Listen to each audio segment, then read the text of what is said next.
Indiana Lawmakers is produced by WFYI in association with Indiana Public Broadcasting Stations. Additional support is provided by the Indy Chamber, working to unite business and community to maintain a strong economy and quality of life. While K through 12 and higher education receive considerable attention each session, early childhood education and care play an equally significant role in the health of our communities. Access to high-quality, reliable, and affordable child care expands the economic opportunities for parents while simultaneously providing young children with a safe environment to learn and grow. According to Early Learning Indiana's Closing the Gap report, early childhood development has improved in the state over the past few years. By examining the capacity, quality, affordability, and choice of child care providers available to Hoosiers, the report gives each county a score of 0 to 100. This is referred to as the Early Learning Access Index. Counties with scores between 60 and 80 merely provide, quote, moderate access to child care, whereas scores above 80 are defined as adequate. In 2024, 71% of counties had inadequate access, down from 86% in 2021. Now, these scores vary wildly, with some counties lagging far behind others. Statewide, the average score sits at 63.8. Indiana does not offer a universal preschool program, does not require kindergarten enrollment, and does not require children to enroll in school until the age of 7. While grants are available through the state-funded On My Way pre-K for eligible low-income families, that program is not universal. Seeking to increase the number of options for families, the state has removed various regulations for child care providers. Between the low wages of child care workers and high costs for parents and guardians, many argue that early childhood development in the state of Indiana has room for improvement and a need for more investment. I am pleased to welcome Democratic Representative Carey Hamilton of Indianapolis, Republican Representative Lori Goss-Reaves of Marion, and Democratic Senator Rodney Jr. of Chesterton. Thank you all for being here. Let's start generally with some general things, and we'll get to the specifics. But let's start with the professor of social work. You've spent 35 plus years in the field helping families deal with all sorts of challenges. Explain to me how we got here. I know the birds and the bees, but why child care didn't seem to be an issue I heard much about when I was a kid in Indianapolis growing up. I just think the financial strain that families are facing and the number of families that have both parents working outside of the home. You know, when I was a little girl, my mom became a single mom when I was 6 months old, when my dad was killed in the Vietnam War. And at that point, she had my dad's death benefit. But it ran out. And so she became a part-time employee at Kmart. And I remember distinctly her telling me later on in my life that finding good childcare for my brother and I was the reason why she made some hard choices that deeply impacted my life. And so I believe that we are here because we have people that in order to make ends meet, in order to feed their families and provide clothes for their children, they are both working outside of the home, and childcare then is needed. Rodney Pohl, do you buy this notion it's an economics issue, it's a family and sociology issue? I wholeheartedly agree. I mean, to your point, I think folks are staying in the workforce longer. So those, some of those folks that may have retired earlier, and then you just have working parents. Both parents are working, and so it becomes very, very difficult as opposed to the nuclear family that, previously there may have been just one breadwinner, that made enough that could support a family of four. Well, one stayed at home, stayed with the kids, particularly younger kids. The other part of that too is, we've changed, kind of how we operate, and, these businesses, I don't think that model that was previously, doesn't quite fit. So it's harder for people to make money. It's harder for them to keep employees, in these childcare centers, at an affordable rate. It's just hard for them to stay in business. And so that's at least what we've heard from them, and some of the regulations that have been kind of archaically tied to them have kind of really constrained them as well. And so from our point in the legislature, I think that's kind of what the point of is a lot of this new legislation that you're seeing tries to address. How bad are we, Carey Hamilton, vis-a-vis other states? What's your gut on how bad we are? Are we worse off? Are we doing something wrong that other states aren't? I think a lot of states are dealing with a child care crisis. We are amongst the worst as far as access to affordable child care. This is a national issue, and that's why there was a national summit in DC that I was able to attend and learn from some other states. And what I've seen is that states are tackling this with public investment. So for example, well, let me step back and just mention the economic impact for Indiana. The State Chamber of Commerce last summer commissioned a study that told us $4.2 billion are extracted from our economy each year because of lack of access to childcare. That's a big economic hit to our state, right? And then we also know that's not good for families. So we have a childcare crisis that's hurting our economy, it's hurting our families, it's making us a less family-friendly state.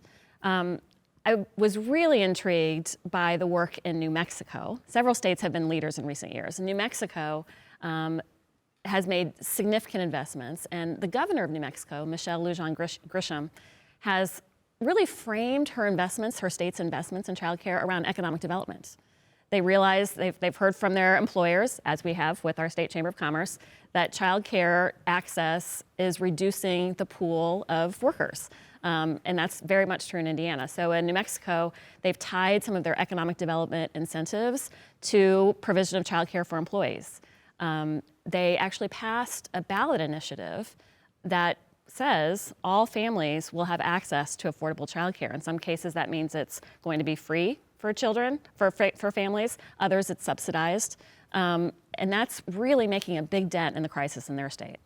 Should we rely on statistics, or do constituents, do you just hear this? I mean, what resonates on your radar in terms of just how significant this issue is? I just think data matters, and I think we have to look at peer-reviewed studies and what they say. I think we have to look at data from other states and what are the reported incidents of children not being safe, and why.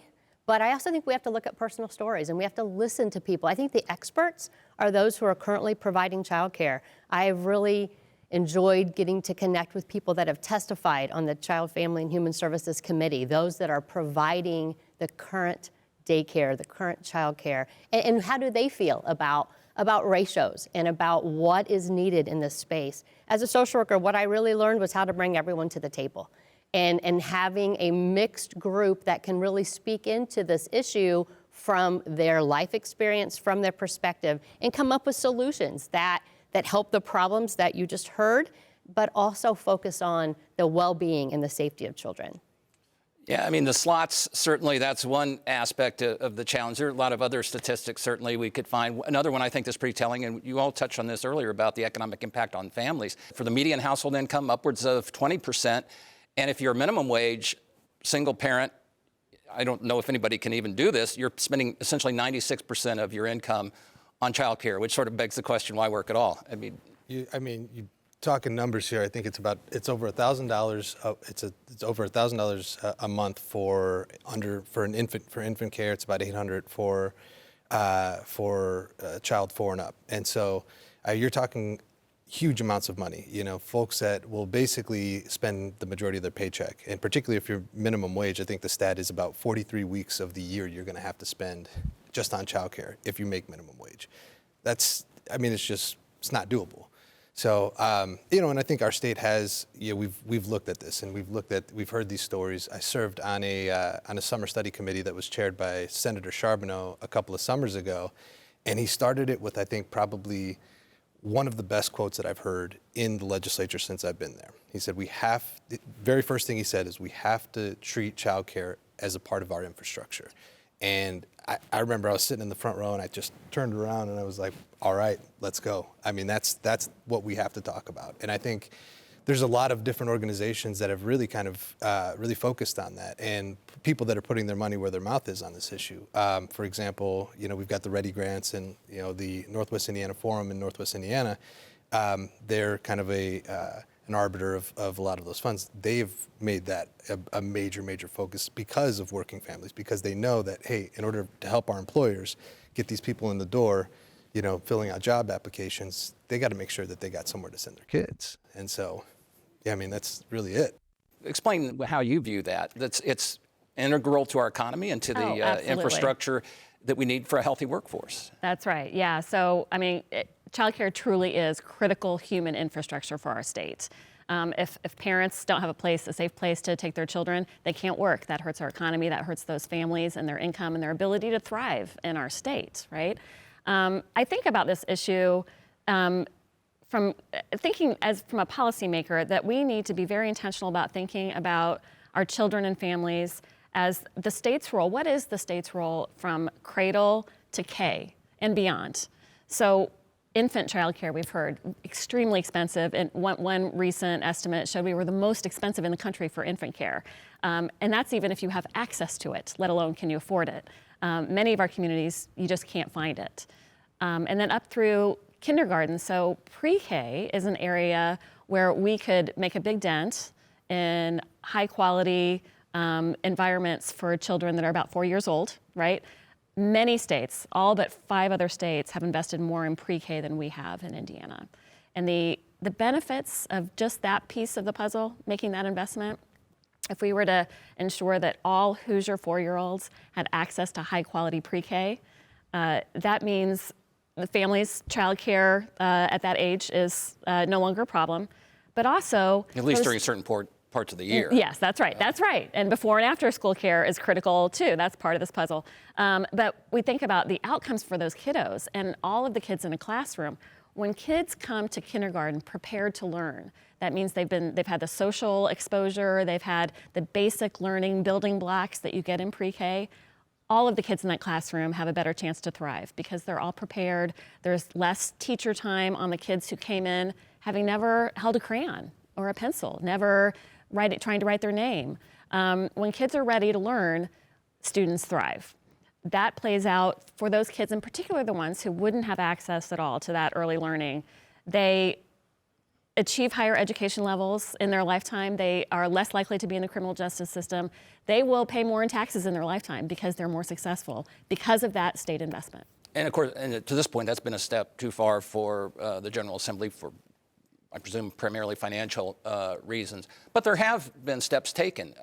You all alluded to this because of the task force that Ed Charbonneau chaired and other initiatives. Last year, there was a lot of legislation enacted on this.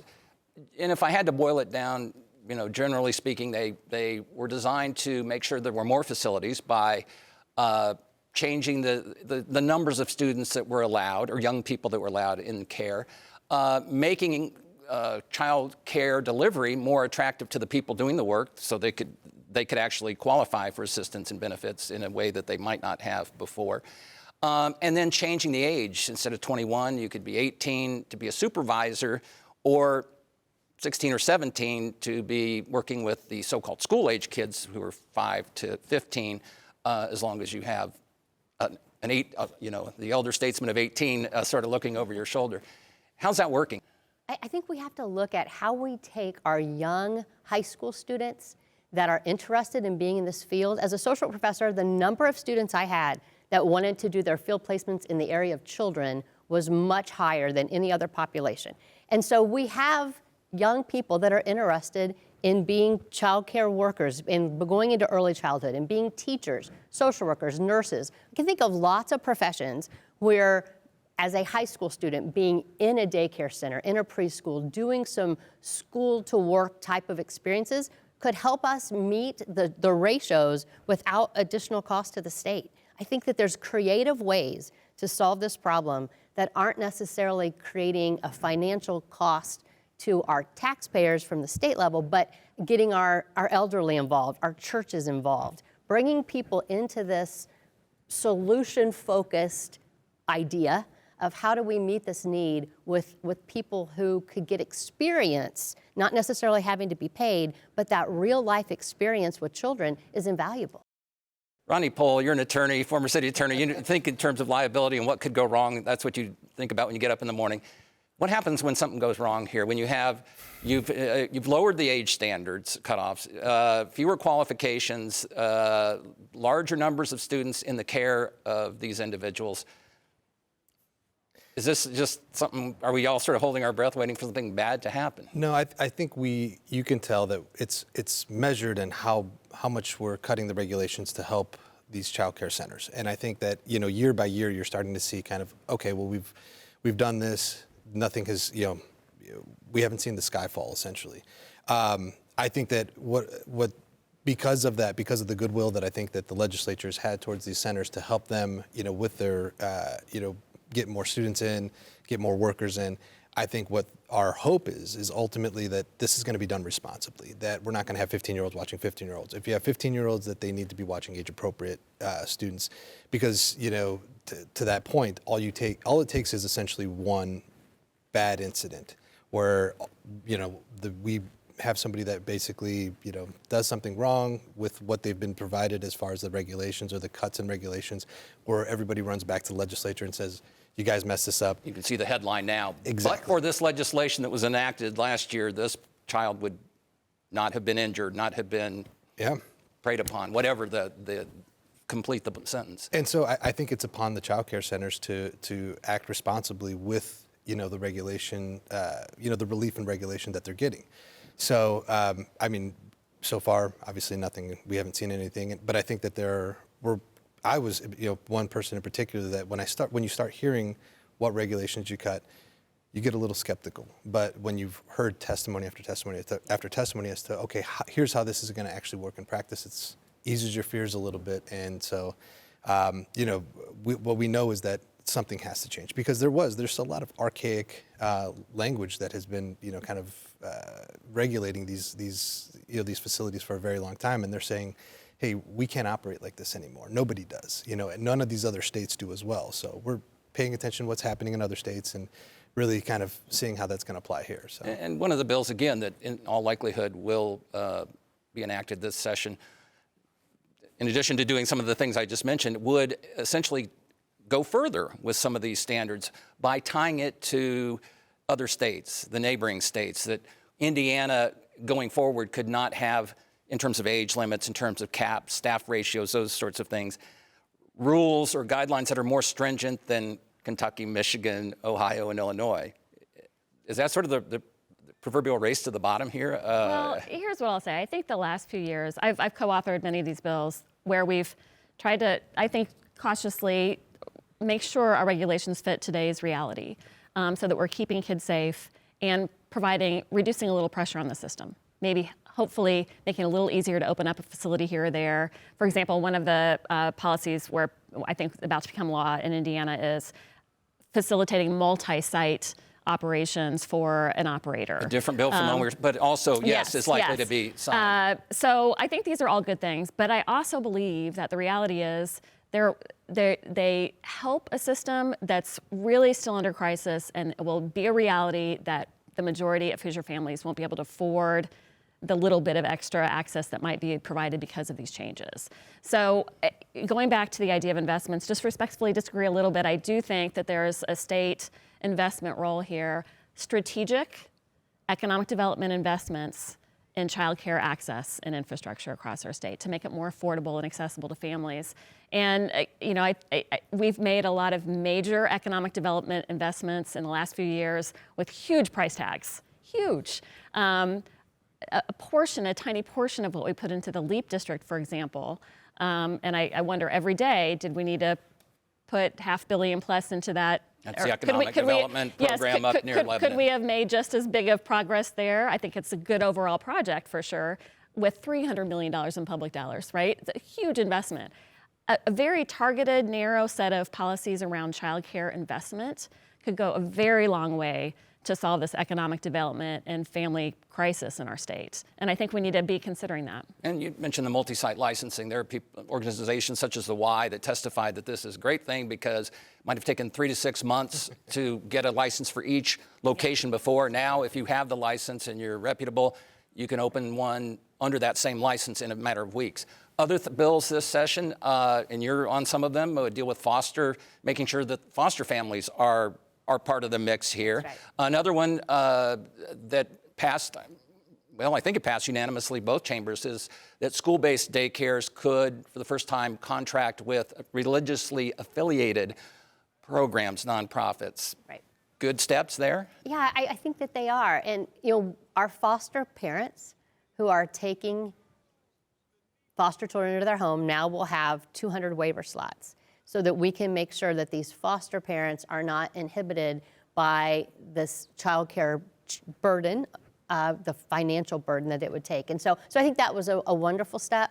I think that there's this balance between, you know, the state's investment and our community's investment. I work at Indiana Wesleyan University, and they are opening. They have a building, and they're going to open a child care facility. And imagine the positive impact on our students that can be in that space, and then providing some child care for the employees of the institution. I think that's the creativity that I am excited about.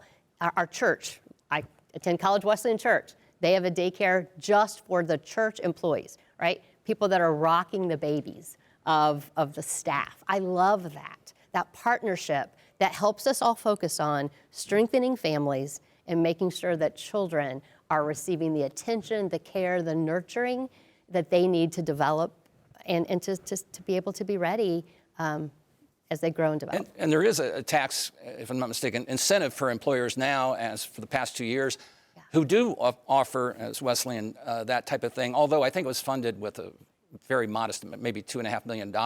That's going to be extended through the end of 2027 in one of these bills we've just talked about.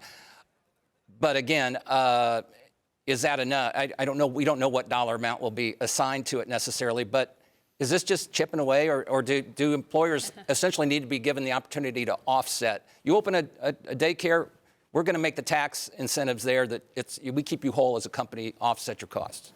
Yeah, I think everything has to be on the table. It's such a big issue because, we've talked about it from the standpoint of workforce, and we've talked about it from the standpoint of making sure that, we're providing families with options.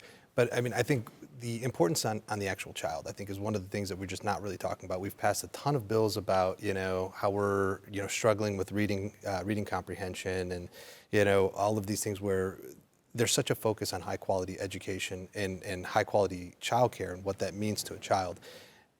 I really look at that we're underfunding essentially what we're doing here, and maybe it's just prioritizing. So, one of the bills that I had, or one of the proposals that we had with the budget was to essentially tie CCDF funding, which is your child care vouchers, to choice vouchers, whatever that eligibility is there. So we're opening it up more options, so. Continuum, that notion of from cradle to K and beyond. Well, here's I guess the point.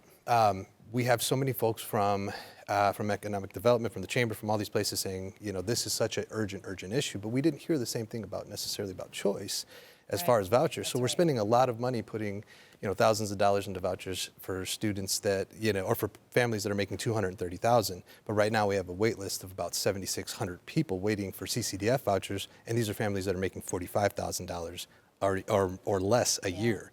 So it's really about prioritizing. And that was you had a bill that didn't get a hearing this session, but it was tax credits, right? Yeah. For to offset, not to employers, but to people who need childcare. Yeah, and I just want to add Senator Pohl's point here. So today in Indiana, if you want to see if you're eligible for child care support, you have to fill out, or pre-K, you have to fill out about 7 different forms, pull all kinds of information together, and it's very difficult. And then you may or may not be eligible and have access to childcare in your community. If you want now to go to a private school, pay private school tuition on the public dime, it's a very simple process, and up to 400% of poverty level is eligible. That's a family of 4 right now, about $230,000 household income versus $45,000 or less. $45,000 or less for CCDF. That doesn't make sense to me. So in the current budget that we're wrapping up now, we spent about $25 million to send those wealthier families to private schools on the public dime. Many of whom, well, actually that $25 million is just to families who are already sending their children to private schools. So that's new taxpayer dollar that has no benefit in outcomes for our children, right? The current budget that I think it's probably gone now with the fiscal crisis we've just been unveiled yesterday with the new forecast, but the proposal was to send 100% of children to private school, which would be $183 million for wealthy families to go to private school on the public dime. And that's the estimate that would be spent. Yep. And that is money that could be spent to solve the child care crisis and help all of our children have a chance to thrive. Final word, we're almost out of time. When these kids who are in child care now, when they get through the process and have kids, are they going to be still talking about this, or will we have solved the issue? What a question. I want to go back to... Well, don't go back too far, because we are almost out of time. Strengthening the family, right? I have 5 children. Daughter's going to have her first baby in August. They're talking about whether her husband's going to stay home. How much can grandparents help? I think we have to look at who can help nurture, love, care for these children, support these families, because we know that one caring adult has such a profound impact on the life of a child. There are lonely adults, there are the elderly population. I would love to see our elderly and our children be in the same space. I have told my children, if I ever need to be in a facility when I am old, give me a baby to rock and I will be just fine. How do we get creative, solve the problem for our elderly, and help our families have the support that they need? Perfect way to end, with an elder member of our society rocking one of the newest members. I'll leave it there. Can't beat that imagery. And the child would be very loved and nurtured. Wonderful. Thank you all for your input in this discussion. Important topic, certainly. Again, my guests have been Democratic Representative Carey Hamilton of Indianapolis, Republican Representative Lori Goss-Reaves of Marion, and Democratic Senator Rodney Jr. of Chesterton. Time now for our weekly conversation with Indiana Lawmakers analyst Ed Feigenbaum, publisher of the newsletter Indiana Legislative Insight, part of Hannah News Service. All right, if I'm going to make a somewhat strained segue here, childcare takes money. Money, budget, revenue forecast, go. Everything Bad takes news. money, yeah. It's apocalyptic, John. People who have been around since the '83 recession say that they've never seen anything like it. Nobody has. We've just never had a forecast quite like this. And on top of the really negative forecast, we've got the question of uncertainty. And it's going to be just an extremely tough job for the folks that are crafting the budget over the next week to come up with essentially another 4-point-something% in cuts. Because we're talking about, in the billions. We're not talking about, maybe 100 million, 200 million, whatever. We're talking about something that's closer to 2.4 billion that we're going to have to deal with here. And that's close to, well, I don't want to say it's impossible, but it's going to require some really tough choices. Does the pain get spread? The governor early on had asked all the agencies to take essentially, in the preparation of the budget, 5%. Or are there some programs that just say, I'm sorry, we got to really wield the axe on this? It's not going to be an across-the-board set of cuts. You're going to have to do some targeted thinking here on this, and some of the big programs are going to take some of the bigger hits.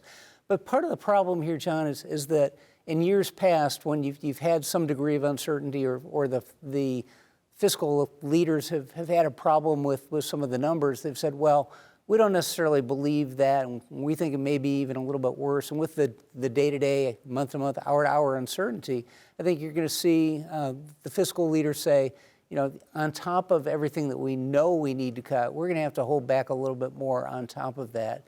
And whether that's going to be, the other 1.5 to 2.5% that we've seen in previous years, or something even bigger, we don't know yet. And I don't know that we can even afford to do that at this point. So they may have to just go with the forecast and just come back and open things up again and fine-tune in 2026. I don't know if I should thank you for your apocalyptic insight, but thank you nevertheless for sharing your perspective. I'm not smiling, but thank you, John. What will Indiana's just signed property tax relief package mean for homeowners, renters, businesses, public schools, local governments, and most importantly, you? On the next Indiana Lawmakers. Indiana Lawmakers is produced by WFYI in association with Indiana Public Broadcasting Stations. Additional support is provided by the Indy Chamber, working to unite business and community to maintain a strong economy and quality of life.